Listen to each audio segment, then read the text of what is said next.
Good morning and welcome to the Sunday worship service of the Unitarian Universalist Society of Schenectady. It is Sunday, October 22nd, 2023.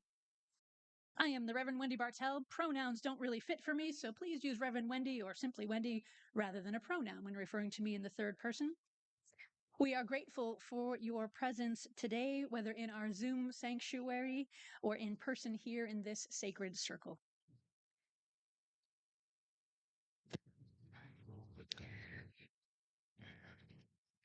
Our reading this morning is from Cole Arthur Riley. She is the author of This Here Flesh, Spirituality, Liberation, and the Stories That Make Us. She's also the curator of Black liturgies online and has provided so much incredible work examining Black emotion, Black power, Black beauty.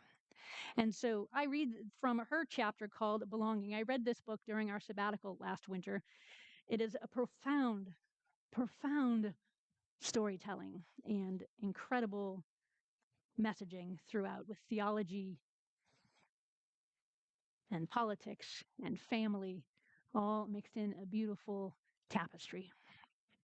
This is the excerpt from Belonging.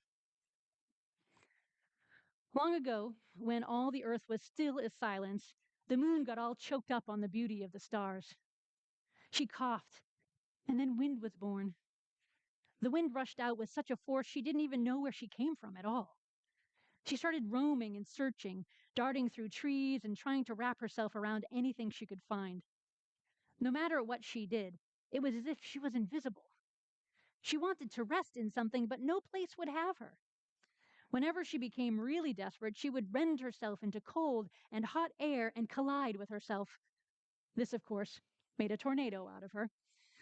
So she would thrash through places with an ugliness, picking everything up and forcing it to be held by her, even if just for a little while. Until one day, God was in the garden making something like their own image, and they saw her, and their heart went out to her. And so God inhaled a little bit of her and blew it right into the breast of the image.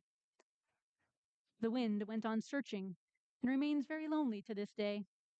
Only every once in a while, when she passes by a human or caresses a cheek on a summer day, the wind God put in you and me will stir and recognize herself for a moment. And those tiny moments of being seen, of being felt, collect like a hope in her, carrying through her loneliness to this day. We were made for belonging. I don't need a verse in Genesis to tell me that it is not good for one to be alone, not always. I do join the scores of others who have said that in more ways than one, the flourishing of a healthy community lies in the ability of its parts to be solitary. Our pining for belonging can do frenetic things to the soul. We can become so desperate for connection that we make havoc from all the hungry parts of ourselves. It makes us restless. It can make us consume others instead of embrace them.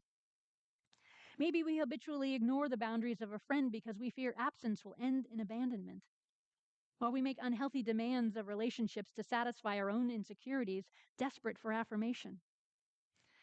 Solitude can be a profound teacher. It can teach us how to hold ourselves, how to affirm ourselves and listen. How much is the sound of your own voice worth? And yet, we were made for belonging. Maybe you've heard it said that you need to learn how to be alone before you can be with someone. I say you have to learn how to be with and part of something in order to know how to be alone. I think it is only out of deep anchoring in community that one can ever be free to explore solitary. When I write community, I mean to say any group of people that is committed to being a collective. I currently live in a small, predominantly white lake town, so when I'm at the farmer's market and I look up and see another brown-skinned face staring back at me, a mystery stretches out between us. We nod and know that the wind in us has stirred, that we have known enough of the same things to feel like we are made of the same thing. With one look, we commune and we breathe. We remember our blackness holds us together and we are held.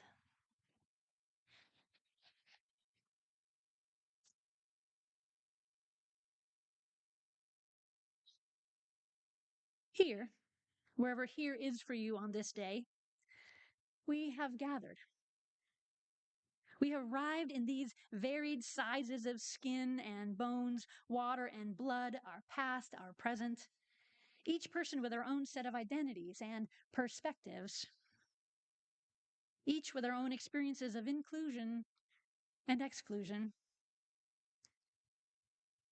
And in these bodies, I invite you, if you're willing, to place a hand or two on your belly and see if you can make your middle rise and fall with your breath.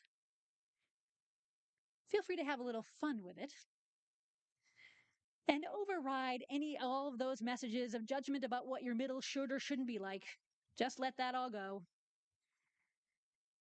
Just focus on your breath and the rise and fall of your belly. And try to call to mind a time, a place, an experience in which you felt you belonged.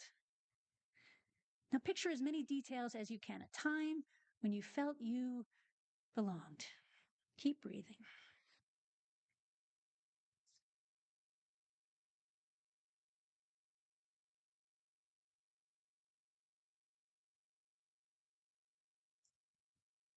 If you're having a hard time finding one, perhaps a time you were in the grocery store and you found just the food item you were looking for to honor your ethnic heritage, or that time when you were 8 and the new kid in the middle of a school year and someone asked you to play at recess.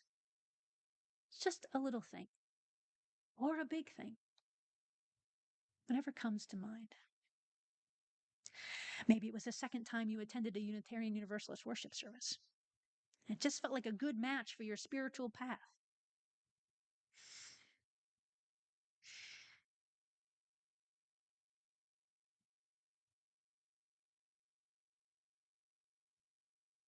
Okay, if you still haven't thought of one, don't worry about it. Don't stress it. Just listen closely as other folks will share. Underneath the specific details of those circumstances, there were qualities present that allowed you, that gave you a sense of belonging. Think now, what were they? And keep feeling that breath as it rises and falls. What were the qualities behind those circumstances that allowed you to feel a sense of belonging?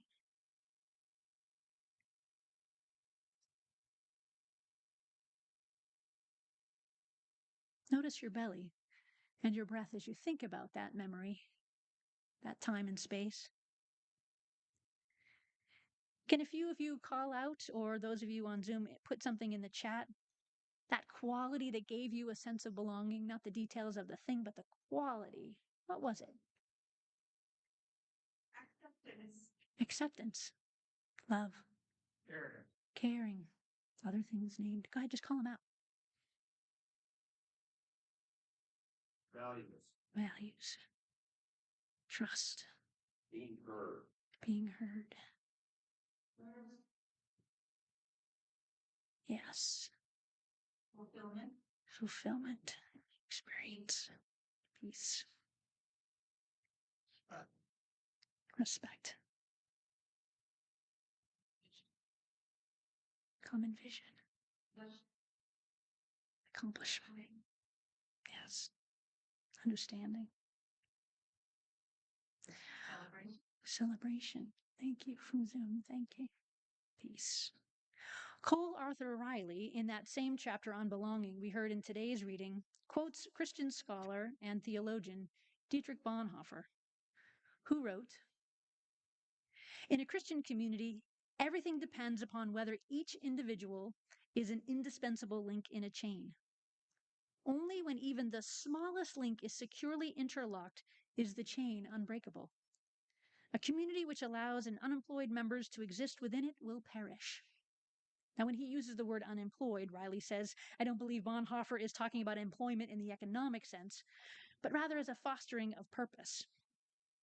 Bonhoeffer meant that each part of a community would have agency to affect the whole, in whatever way that may be, that the community's survival will depend on each link.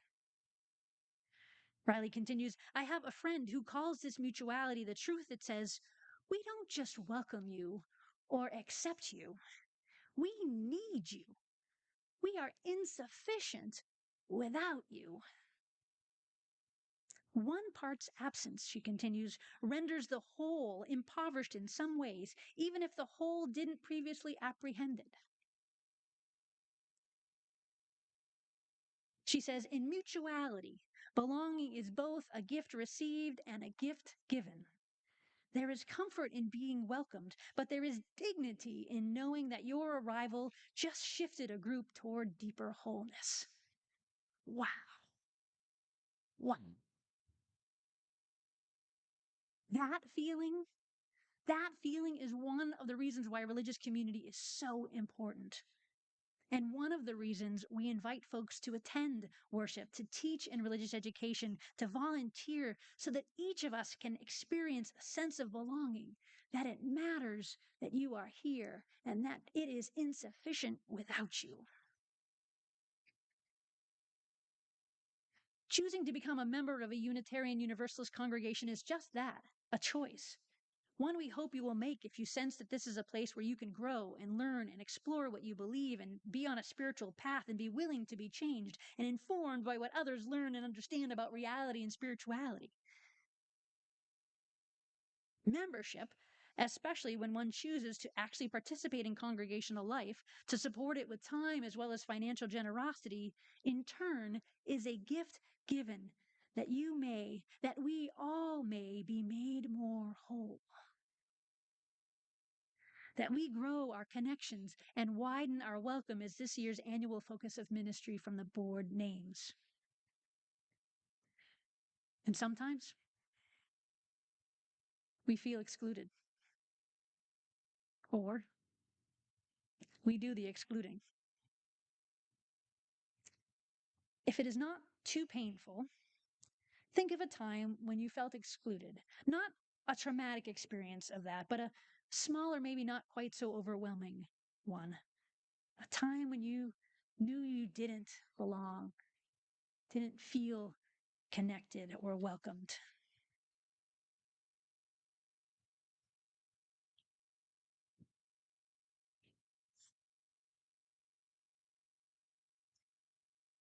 And if your hands have strayed away from your belly, you might just put your hands there again and notice what's happening as you think about that experience. What qualities were present then?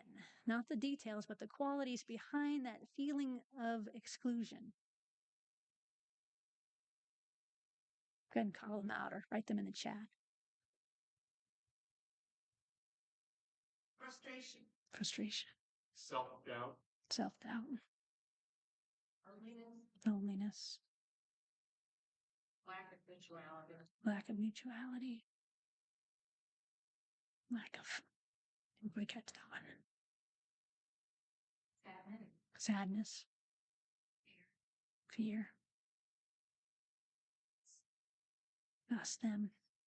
Holier than thou.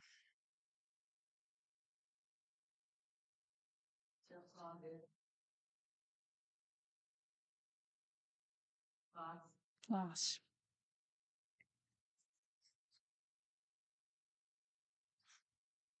Notice what's happening in your belly. Is it tightening? Is your breath getting more rapid or shallow? Is there a tightening or loosening in your brow or your shoulders as you're thinking about it? Any heart rate change? Our bodies tend to remember these things, even if we've done some of the therapeutic work to address the feelings. Being left out is not fun at any age.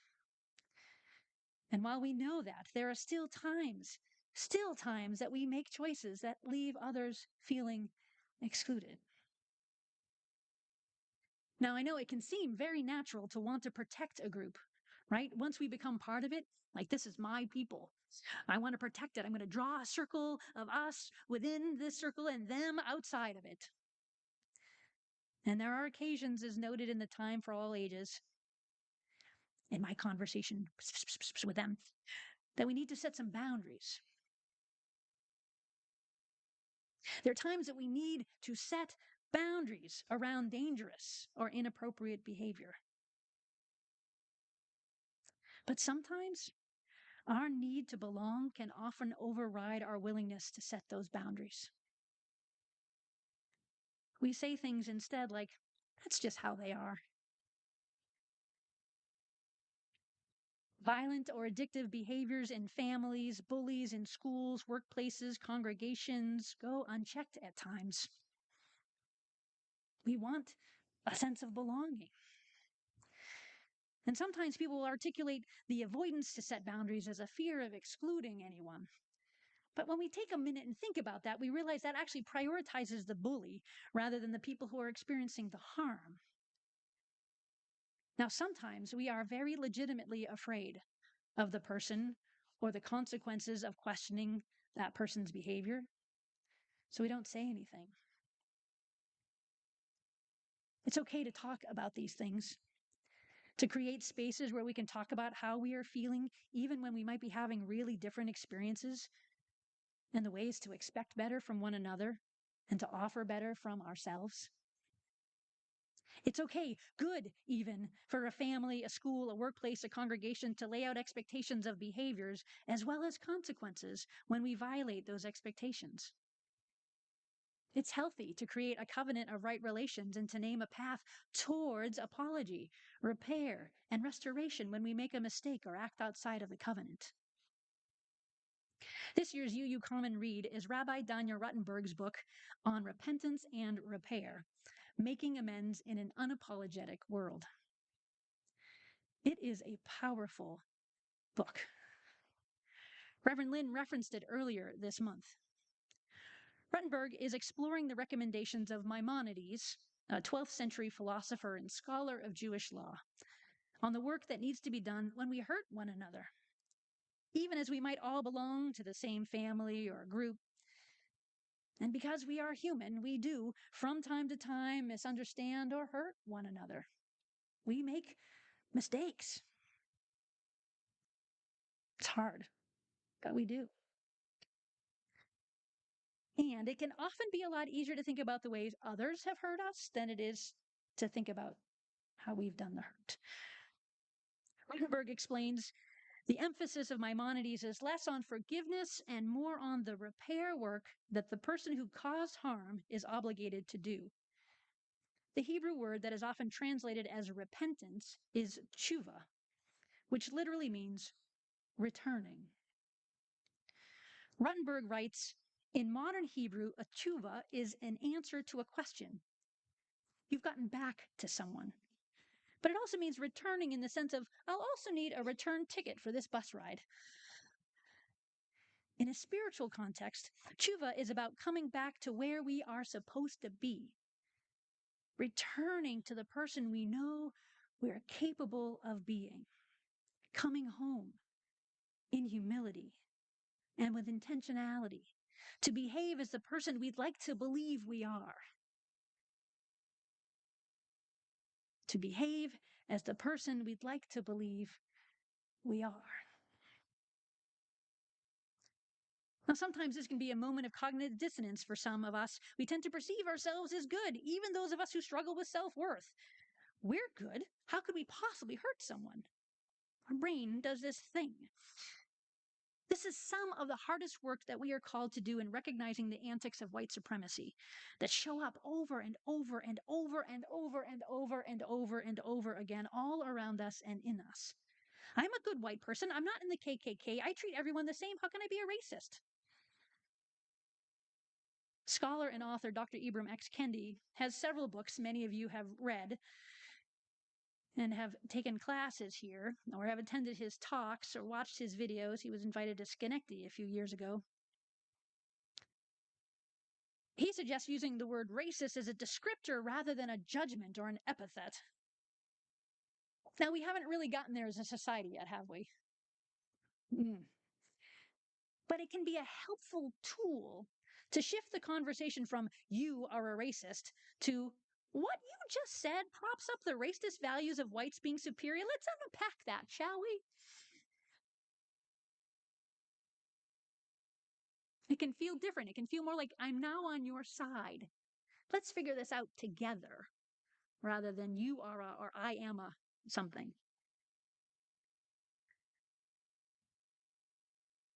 When those of us who are white either cannot face that our actions or inaction might sometimes be racist, or we become so overwhelmed with guilt or shame that we dissolve into, I'm such a bad person, I can't believe I said that, blah, blah, blah, blah, blah. Neither of these places are useful. They put the focus on you, the individual, instead of the work at hand to make things better, to repair the damage we may have done, or that our ancestors may have done. This applies to men in sexism, heterosexuals in heterosexism, able-bodied folks in ableism, upper-class folks in classism. You get the gist. All of that happens in this congregation and in many families all over, and in each one of us. Some of it unintentional. But even when we don't intend to hurt each other, we need to recognize the impact that sometimes we do. And the faster we come to grips with that, let's make that the norm. The fact that we are all human and sometimes we screw up, the quicker we may move towards repentance, repair, and tshuva, returning to who we know ourselves to be. Let us overcome the cognitive dissonance faster to behave as the person we'd like to believe we are, so that we get to the repair sooner, that we lessen someone else's suffering faster. Cole Arthur Riley tells a story about going to ballet class at age 7. She joined the other girls and took her place at the far end of the bar, which was fine until the class relevaed and switched sides. And then she was in the front. Even though the teacher who had moved to her end gave her a wink, she caught a glance of herself in the mirror and looked down at her black ballet shoes. And in that mirror, she noticed that every other girl were wearing pink ballet shoes.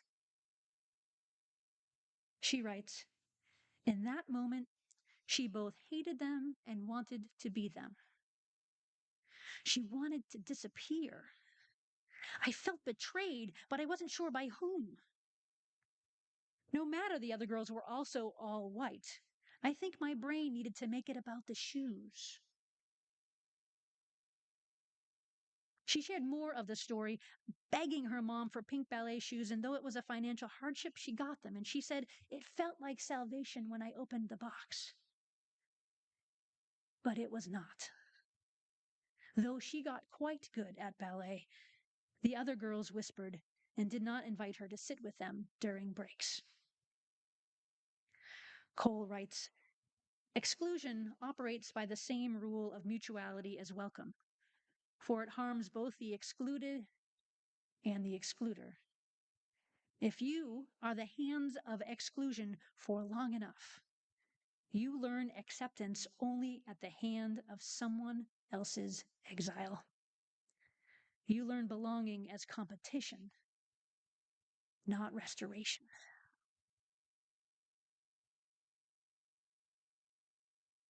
A profound book, a profound perspective, and so applicable to what we are facing all over the world and right here, right now. Now, maybe some of us might think, yeah, well, that's kids for you, but that should actually cause you more alarm. When kids are already excluding at such a young age, it means that they are learning it from somewhere. Lots of kids will play with anyone who will play with them. My mom recently shared a story with me of remembering the first time there was a kid of color in her elementary school in the mid-1950s. Her friends didn't want to play with this little girl, and my mom didn't get it.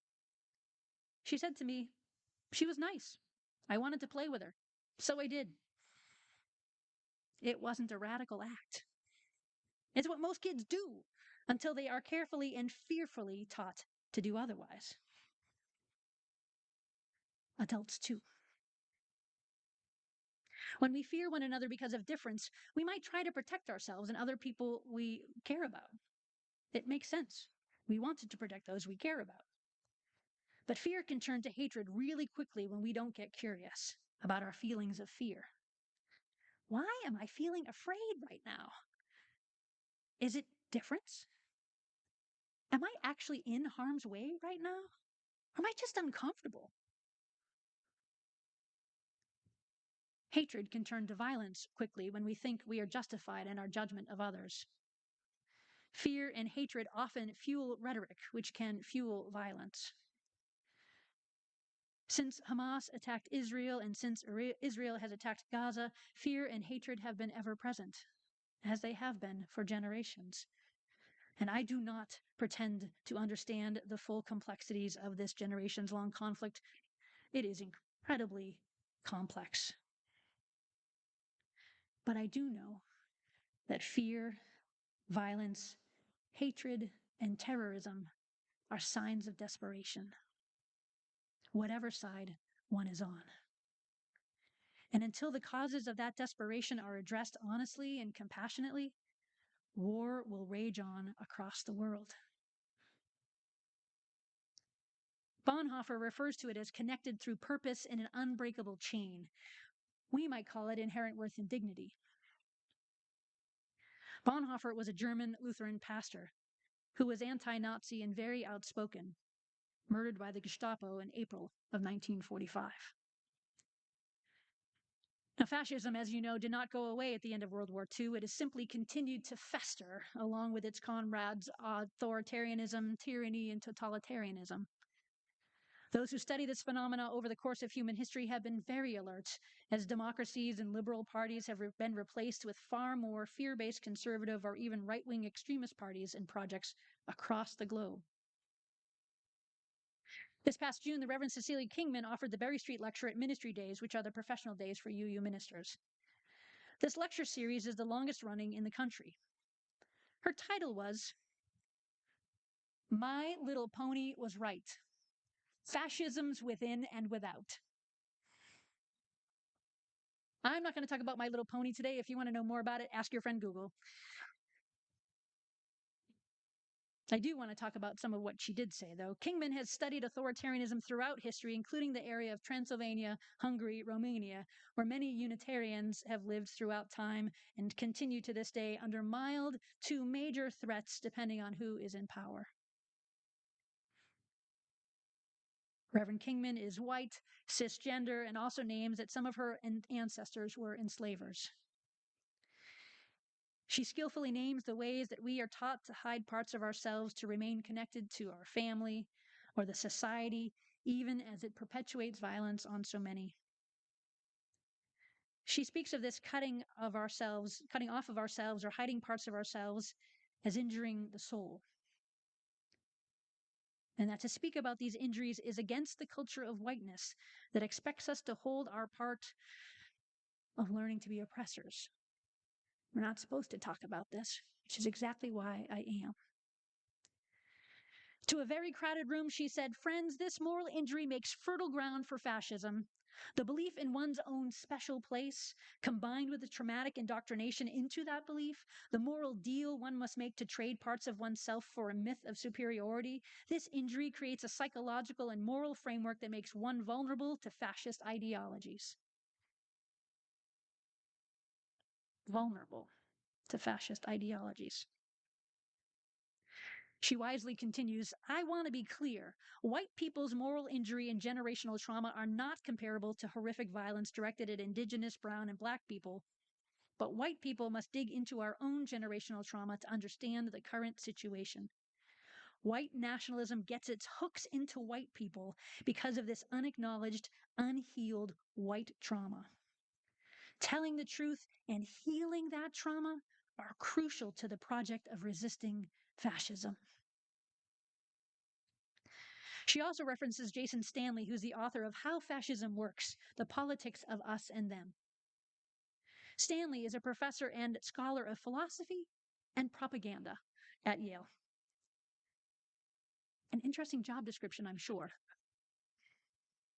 He describes fascism as an ideology, but also as a political method. He has a YouTube video on the 10 tactics of fascism and identifies that the 10 are bundled together. They are a strategy. They are tactics that work together for best effectiveness. And while I do not have time to elucidate all of the 10, I do want to say that all 10 tactics are active here in the US, and we are in serious trouble if we do not get ourselves organized to resist them. Some of you might remember Pete Seeger and his banjo. Around the outside edge of the banjo head, this machine surrounds hate and forces it to surrender. Or perhaps Woody Guthrie's song, All You Fascists Bound to Lose, and the sticker he had on his acoustic guitar that says, This machine kills fascists. It was risky for them to do that. And they also occupied most of the identities with the most power in society then and now. When we use our power for good, whatever power it is that we have, when we lead with love, when we are willing to put our lives on the line for liberation, not for some, but for all, another world can come into being. When creating a circle of belonging, we need to ask, who draws the circle?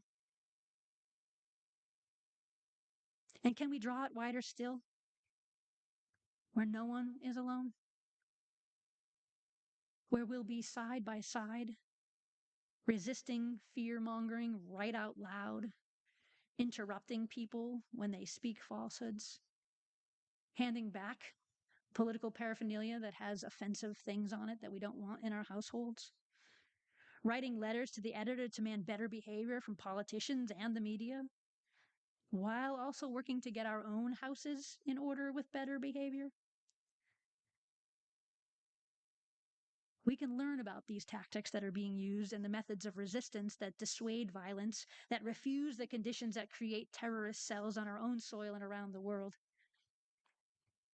And if we can make sure that people have enough food and clean water and health care and adequate, decent shelter, if we can teach kids that about our complex history, honestly, and nourish their curiosity and protect the teachers and institutions that encourage thoughtfulness and critical thinking skills, discernment, compassionate use of power, and so forth, we can make a difference in our lifetimes.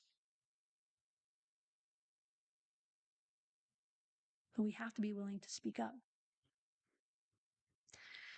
Universalism teaches us that no one is beyond redemption.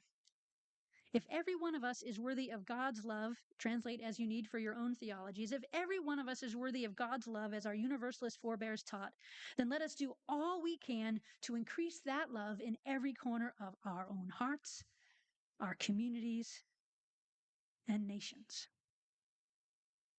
The world needs a lot more love right now. I close with these words by the Reverend Drew Patton, who is the new Associate Pastor for Justice and Outreach at the First Presbyterian Church of Berkeley, California.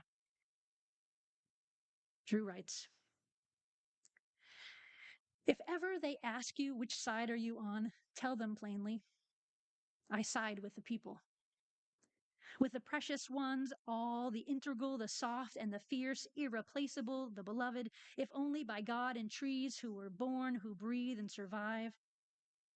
Say, I side with those who keep watch beneath the bright, screaming arc of bombs, with those who hide in dark doorways or who through the moonlight flee, with those who stay and fight, and with those kept up all night by hunger and grief and terror and rage, by desperate, unruly hope, who are good and green at the root, who are more than the worst that they've done, who do their best to love and still pass on the hurt in themselves that they hate. But what when they take sides against each other? The people against even themselves. Side with whatever is human in them, what is fragile and feeling and flesh. Side with the truth of our stories, side with the fact of our pain, side with defiant insistence on freedom, side there again and again. Side there today and tomorrow, side there the rest of your life, side there together until we belong, each one to every other. If ever they ask you, which side are you on? Say, it doesn't work like that. Tell them you side with the people and abide where the people are at.